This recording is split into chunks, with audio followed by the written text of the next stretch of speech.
পরপর English channel পক প্রণালী জয়। এবার লক্ষ্য ক্যাটরিনা চ্যানেল। রেকর্ড জয়ী 17 আফরিনকে নিয়ে উদ্দীপনা চরমে। 17 আফরিন জাবি নজিরবিহীন বিশ্ব রেকর্ড গড়লেন পক প্রণালী জয়ের ক্ষেত্রেও। ইংলিশ চ্যানেল জয় করে দেশ জুড়ে নজরে এসেছিলেন।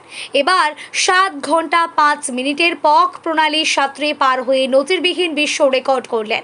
রেকর্ড সৃষ্টিকারী আফরিন মেদিনীপুরে প্রবেশ করেছেন মঙ্গলবার বেলা 1টা নাগাদ। খড়গপুরে ট্রেন থেকে নামতেই তাকে নিয়ে রোড শো শোভাযাত্রা শুরু হয়ে যায়। খড়গপুর থেকে জাতীয় সড়ক ধরে সেই রোড শো এসে পৌঁছায় মেদিনীপুর শহরের মঙ্গলবার বেলা 1টা নাগাদ। ফুল দিয়ে অভ্যর্থনা জানানোর জন্য বহু জায়গায় রাস্তায় দাঁড়িয়েছিলেন অনেকেই। সবথেকে বেশি অভ্যর্থনা দিল মেদিনীপুরের রোটারি ক্লাব আই হসপিটাল। তাদের আর্থিক সহযোগিতা ও মানসিক উৎসাহ আফরিনকে দ্বিতীয়বারই উল্লেখযোগ্য সাফল্য আনতে সাহায্য করেছে।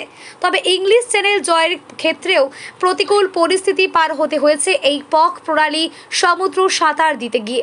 জেলিফিশের হুল এবং দংশনে সাঁতার চলাকালীন অনেক যন্ত্রণা ভোগ করতে হয়েছে তাকে। তবে আটকায়নি তার যাত্রা।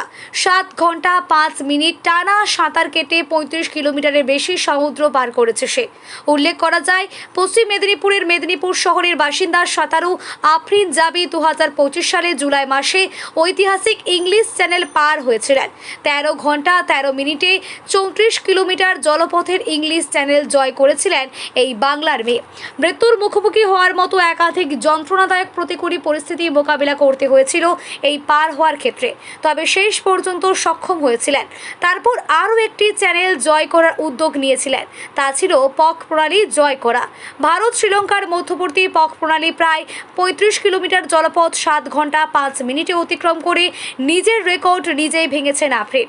9 মে ভোরের বেলা অন্ধকারের মধ্য দিয়ে শ্রীলঙ্কার থালাইমানার থেকে ভারতের ধনুষকুটি পর্যন্ত 45 কিলোমিটার পথ সাঁতার দিয়ে পার হয়েছে।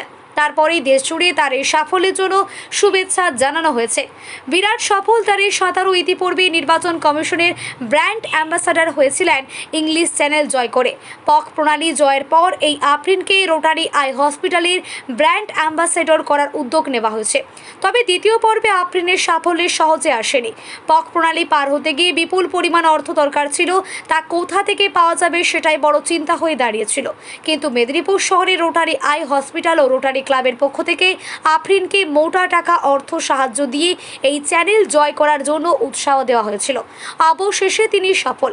মেদিনীপুর শহরে প্রবেশ করতেই বিভিন্ন সংস্থা সংগঠনের পক্ষ থেকে তাকে সংবর্ধিত করার জন্য আয়োজন করা হয়। রোটারি আই হসপিটাল তাকে সংবর্ধিত ও সম্মানিত করে মঙ্গলবার দুপুরে। দ্বিতীয় সাফল্য কেমন লাগছে? খুবই ভালো লাগছে, খুবই মজা লাগছে। আমার কাছে এটা সব থেকে বড় ব্যাপার হয়েছে যে আমি ইংলিশ চ্যানেলে রেকর্ড করতে চেয়েছিলাম, কিন্তু ওখানে প্রতিকূল পরিবেশের জন্য করতে পারিনি। সেটা আমি এখানে করে উঠতে পেরেছি, এটা আমার কাছে খুব বড় ব্যাপার। এবার বলো, এবারে প্রতিকূলতা কিছু পেয়েছিলে?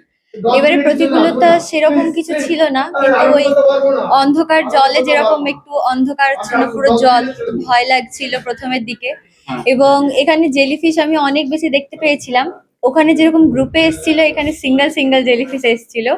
মানে জেলিফিশ মানে নিজের থেকে আক্রমণ করেনি, কিন্তু তার স্টিং জলের চারিদিকে ছড়িয়েছিল, তো স্টিং অনেক বেশি লেগেছে এবারে আমাকে। আর ইন্ডিয়ার দিকে আমার জল একটু গরম বেশি মনে হলো। আর চেন্নাইয়ের দিকে তো আমরা সবাই জানি ওখানকার টেম্পারেচার একটু বেশি, তো লাস্টের দিকে গরম জলে একটু কষ্ট হচ্ছিল। কতটা এবং কত সময় তুমি করেছো? এটা ওই 29 কি 32 কিলোমিটার হবে। আমার টাইম লেগেছে 7 ঘন্টা 5 মিনিট। সেকেন্ড এই ইভেন্টের জন্য কতটা প্রিপারেশন নিয়েছো? আমি এটার জন্য 12 ঘন্টা প্র্যাকটিস করে গেছিলাম। প্রতিদিন না আগে মানে ওই এক সপ্তাহ আগে আমি প্রায় 4 থেকে 5 দিন এরকম 12 ঘন্টা করে গেছিলাম। এর আগে মানে তোমার ইন্সপিরেশন তো একজন ছিল, এর আগে তুমি ইন্টারভিউতে বলেছিলে। বল এবারে কি কি টার্গেট নিয়েছিলে তোমার? এই টার্গেট আমি এইভাবে এইবারে আমার মেইন ফোকাস হচ্ছে যে আমি 7 সমুদ্র পাড়ি দিতে চাই। তো তার মধ্যে থেকে এবার যদিও বা পক প্রণালী 7 সমুদ্রের মধ্যে নয়, কিন্তু আমি এটা করতে চেয়েছিলাম, আমার খুব করার ইচ্ছে ছিল, তাই করে ফেলেছি। প্রথমটা আর দ্বিতীয়টা কোনটা বেশি ভালো লাগলো? আমার মনে হয় যে আমরা যখন যেখানে থাকি আমাদের সেই জায়গাটা বেশি অনুভব হয়, কারণ যখন আমি প্রণালী করছিলাম তখন যখন স্টিং গুলো লাগছিল আমি সাঁতার কাটতে কাটতেই মনে হচ্ছিল এর থেকে মনে হয় ইংলিশ চ্যানেল বেশি সোজা ছিল। তারপর শেষ করার পরে মনে হলো না, দুটোই প্রায় সমান ছিল, কারণ দুটোই যখন করছি তখনই কষ্ট মনে হয়। তোমার ইংলিশ চ্যানেল যখন কি করেছিলে তখন হচ্ছে শেষের দিকটা প্রচুর সময় লেগেছিল। হ্যাঁ, শেষের দিকে যেরকম আমার মানে খাতায় কলমে যেরকম বলা হয় যে ইংলিশ চ্যানেল 34 কিলোমিটার, তো প্রায় 30 কিলোমিটার কিংবা 32 কিলোমিটার আমার 6 ঘন্টায় কমপ্লিট হয়ে গেছিল। কিন্তু লাস্ট 2 কিলোমিটারে আমি এত অপোজিট ওয়েভ পাই এবং প্রতিকূল অবস্থার জন্য আমি যেতে পারছিলাম না। তো ওখানেই আমার বাকি আরো 6 থেকে 7 ঘন্টা লেগে যায়, যার জন্য আমার ওই ডিস্টেন্সটা কভার করতে প্রায় 13 ঘন্টা 13 মিনিট লেগেছিল। তো এইবারে আমি পুরো পরিবেশটাই খুব ভালো পেয়েছিলাম এবং মানে ওখানকার জল প্রচন্ড বেশি ঠান্ডা ছিল, এখানে জল অতটাও ঠান্ডা ছিল না, কিন্তু আমার খুব মজা লেগেছে যে আমি এইবারে রেকর্ডটা করতে পেরেছি। নেক্সট জুলাই মাসে ক্যাটলিনা চ্যানেল চিন্তা ভাবনা চলছে, কিন্তু এটা এবার আপনাদের উপর ডিপেন্ড করছে, কারণ এই ইংলিশ চ্যানেল কিংবা পক প্রণালী সবকিছুই বড়ই খরচা সাপেক্ষ ব্যাপার। আর ইংলিশ চ্যানেলের সময় বাবার যা জমা পুঁজি ছিল সবকিছু শেষ করে ফেলে এসেছি। তো এবার পক প্রণালীর সময় আমি আইরোটারি হসপিটালের স্পন্সরশিপ কিংবা হেল্প পেয়েছিলাম বলে আমি এটা করতে পেরেছি, এবং ক্যাটলিনা চ্যানেলে কি হবে আমি এখনো জানি না এরপরে আমি কতগুলো কি করতে পারবো না পারবো, বাকিটা সব আপনাদের উপর ডিপেন্ড করছে। পড়াশোনার ক্ষেত্রে এই মুহূর্তে পড়াশোনা আমি গ্রাজুয়েশন কমপ্লিট করে বিপিএড করছি ঝাড়গ্রামে কাপগাড়ি কলেজ থেকে।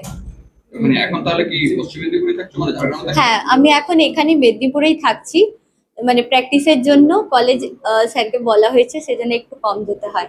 লাস্ট প্রশ্ন, এর দ্বারা তুমি তো একটা সোশ্যাল বার্তা পারবনটাকে যে তুমি ফেসবুক পেজে দাও, আজকে কি বার্তা দেবে লাস্ট? আমি একটাই বার্তা দিতে চাইবো, দুরকম ভাবে দেব। যেটা হচ্ছে যে নিজের স্বপ্ন কখনো ছাড়তে নেই, স্বপ্নের পেছনে লেগে থাকতে হবে, রাস্তা ঠিক না ঠিক বেরিয়ে চলে আসবে। কারণ কিছুদিন আগে পর্যন্ত আমিও জানতাম না পক প্রণালী আমি কিভাবে করব, তখন আমি আইরোটারি হসপিটালের হেল্প পেয়েছি। তো এইভাবে আমি বলবো এরকম কোনো না কোনো হেল্প কোথাও না কোথাও থেকে চলে আসবে।